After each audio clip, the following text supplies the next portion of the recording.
All right, guys, we're off to Kansas for the final race here of the round of 12. Before we advance to the round of 8, it's going to get critical here as we take a look at the points. What I want to talk about before we get to Pick 5 contest is these drivers that's down here with Alex Bowman, Chase Elliott, Clint Boyer, and William Byron.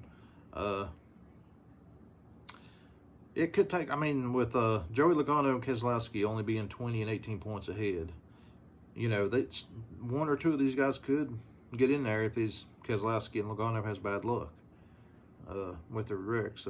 Harvick, Kyle Busch, Truex, and Hamlin, they're fine. They've got so many points that it would take. They would have to have bad luck early, and it'd have to be real bad luck. But if they get through stage 1 and get 4 or 5 points or whatever, they're good to go. So their stress is kind of medium. But with Bowman, Chase Elliott, Boyer, and Byron, they're almost in a must-win situation. It all depends on what Keselowski and Logano does. So, but the best way to get your way to the round of 8 is win. Out of them 4 drivers, I'm picking Chase Elliott to be the one to win it. If they are a winner, comes out of them 4. I just feel like he's had the best car out of all them 4. He's had horrible luck. I feel like he's definitely a round of 8 driver. Brian Blaney snuck his way in because, Talladega's Talladega. Hey, nothing against him, but, he got lucky and he's at the right place at the right time. So, I know if Chase don't make it, there's going to be some pissed off people. They're going to say this system is screwed up big time if you don't get into that final 8. But hey, that's the way it works. I remember 2018 or 16, we got screwed by like that. Talladega killed us. But it's heartbreaking when that does happen. But anyway, with the Kellogg Racing, the Xfinity trucks wrecked right off the road on Interstate 40.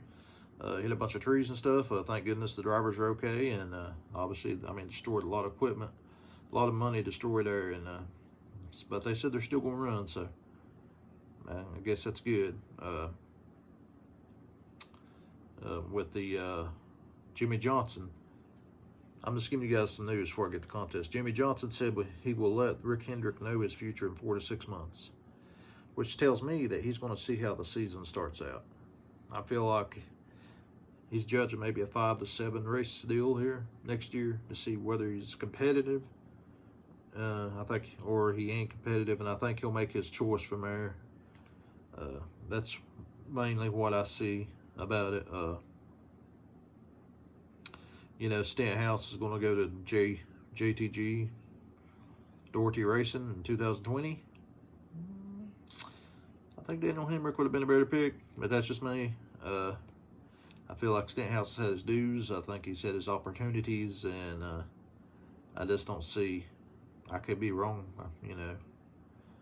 but I just don't see. If he run better at other tracks besides Daytona and Talladega, I might believe it. But he's just a 2-track wonder, and but who knows? He might sneak him in a win there, one of them tracks. You never know. But off to the schedule here, we got the Monster Energy here. The first practice at 4:05, and final practice 7:05 Friday. Saturday, Busch Pro qualifying on NBCSN at 1:35. Xfinity race will be at 3 p.m. And Sunday, the Hollywood Casino 400 at 2:30 on NBC and LMRN Radio. I love my new hat. You guys will see it in the video of the Truex unboxing. So yeah, like I said, it's going to be an interesting. I think this is going to be the most interesting week of the playoffs I've ever seen, because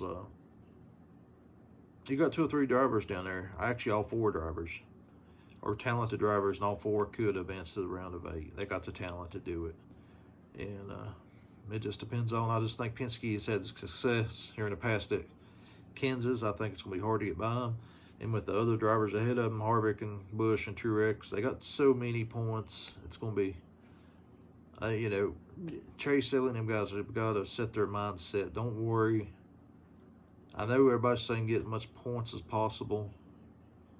I think you go for the win. I think it's your best bet. I think if you put yourself in that position there at the end of stage 2, do you say, do I take 9 points, or do I have a car that's capable of winning the race and advancing that way? It's going to be a tough call. It's going to be tough. But whatever happens, I wish all of you guys out there that's pulling for them drivers the best, and good luck to you. Go check out my buddy Rochester Redneck, big Chase Elliott fan. For yourself, go check him out. Charlie NASCAR, his boy got into the round of 8 at Talladega, and William Blackwell, and everybody else in the links below. I sort of believe the season's closing to an end, guys, but it's getting closer and closer. We ain't got but just a few weeks left after Kansas here, so it'll get interesting. And for the people that's played this contest, you know what to do. People who hasn't played, get your 5 picks in the comments down below. If you get 4 correct, in no particular order, you'll win 2 diecast. If you get 1 perfect top 5, you will get an autographed Darrell Waltrip truck. Funny thing happened to me is Slick Track, the guy who won the Dale Earnhardt car, the Wheaties car. I'd shipped it out to him, and I just now got it back. Somehow I messed up on one of the zip codes or something, had the wrong thing or whatever, so they sent it back. So I got to send that back out again tomorrow, and I get it out to him. So if you're watching this Slick Track, it will be back on its way. I'll send you an email and tell you. But accidents happen, I guess. But anyway, thanks to everybody who subscribed to the channel. If you haven't subscribed, subscribe to everybody below, and get your picks in. Let's have a great race this weekend. Off to Kansas. Let's hope for the best for everybody and for all drivers. Any 4 of them drivers sneaks their way in, I think they deserve it. Just my opinion. Good luck, everybody. We'll see you later.